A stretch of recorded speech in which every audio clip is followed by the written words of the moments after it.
ভাই আসসালামু আলাইকুম। টেস্ট ক্রিকেট থেকে সাকিব আল হাসানের অবসরের ঘোষণা। টি-টোয়েন্টি ক্রিকেটেও জায়গা করে দিতে চান নতুনদের। নিজের ক্রিকেট ক্যারিয়ারের সবচেয়ে বড় সিদ্ধান্তটাই বোধহয় সাকিব নিয়ে ফেললেন। তবে এমন সিদ্ধান্তের আগে কারো পরামর্শ কি নিয়েছিলেন সাকিব? ক্যারিয়ারের যে কোনো কঠিন মুহূর্তে তিনি কথা বলতেন ছোটবেলার কোচ মোহাম্মদ সালাউদ্দিনের সঙ্গে। তবে এবার কি সাকিব কথা বলেছিলেন তার মেন্টরের সঙ্গে? দুদিন আগেও নাকি নিজের কোচের সাথে ফোনে কথা বলেছিলেন এই অলরাউন্ডার। নিউজটা আমার জন্য খুব শকিং, কারণ আমি 2 দিন আগে তার সাথে কথা বলছি। এই নিয়ে আসলে সে আমাকে কোনো কিছুই বলে নাই। নর্মালি সে কিছু হইলে একটু বলে, এটা বলেনি।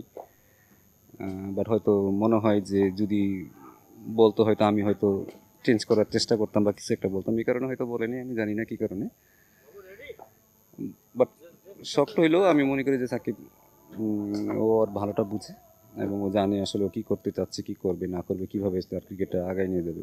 তো সেটা হিসেবে আমি মনে করি সে রাইট ডিসিশন নিয়েছে এবং সে বুঝতে পারতেছে আসলে সে তার কী করা উচিত।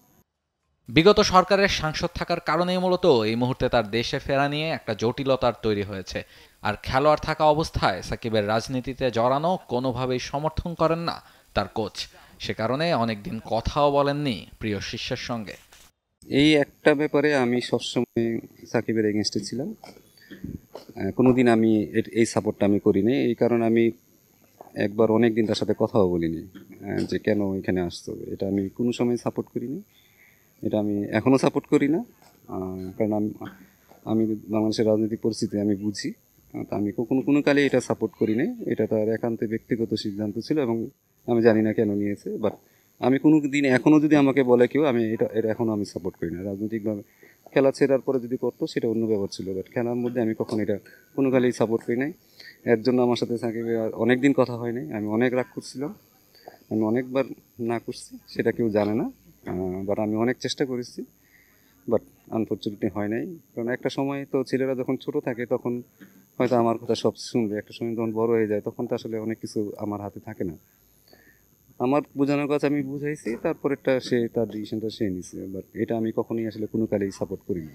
নিজের পারফরমেন্সকেই অবসরের কারণ হিসেবে দেখিয়েছেন সাকিব। তবে কোচ সালাউদ্দিন মনে করছেন শুধু পারফরমেন্স নয়, অন্য কারণ আছে এই সিদ্ধান্তের পেছনে। না, পরিস্থিতি যেভাবে যাচ্ছে সেভাবে আসলে একটা মানুষের পক্ষে ক্রিকেট খেলাটা খুব বেশি ডিফিকাল্ট হয়ে যাচ্ছে। এত কিছু মাথায় নিয়ে ক্রিকেট খেলাটা খুব ডিফিকাল্ট। কারণ একটা একটা সমস্যা হলে ঠিক আছে, ওইটা নিয়ে সাকিব বহুবার কামব্যাক করেছে। বাট এখান থেকে অনেকগুলো সমস্যা একসাথে। তো এইগুলা তো সাকিবের নিজের হাতেও কিছু নেই। তো এত কিছু নিয়ে মাঠে যে খেলাটা পারফর্ম করাটা খুব ডিফিকাল্ট হয়ে যাচ্ছে। আমার কাছে মনে হয় যে মেন্টালি হয়তো একটু হয়তো আপসেট আছে, হয়তো জিজ্ঞেস করলে কখনোই বলবে না। বাট সব কিছু বিবেচনা করে আমার কাছে মনে হয় যে এখনই রাইট টাইম ছিল। সব মিলিয়ে সাকিবের এই অবসর যেমন অবাক করে দিয়েছে দেশের ক্রিকেট ভক্তদের, তেমনি অবাক হয়েছেন এই কোচও। সবারই আশা নিজের শেষ ম্যাচটা ঘরের মাঠে খেলেই সাদা পোশাকের ক্রিকেটটাকে বিদায় জানাবেন তিনি।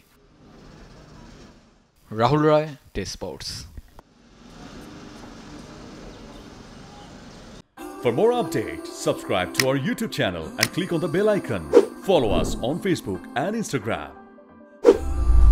Download T-Sports app to enjoy exciting games and highlights.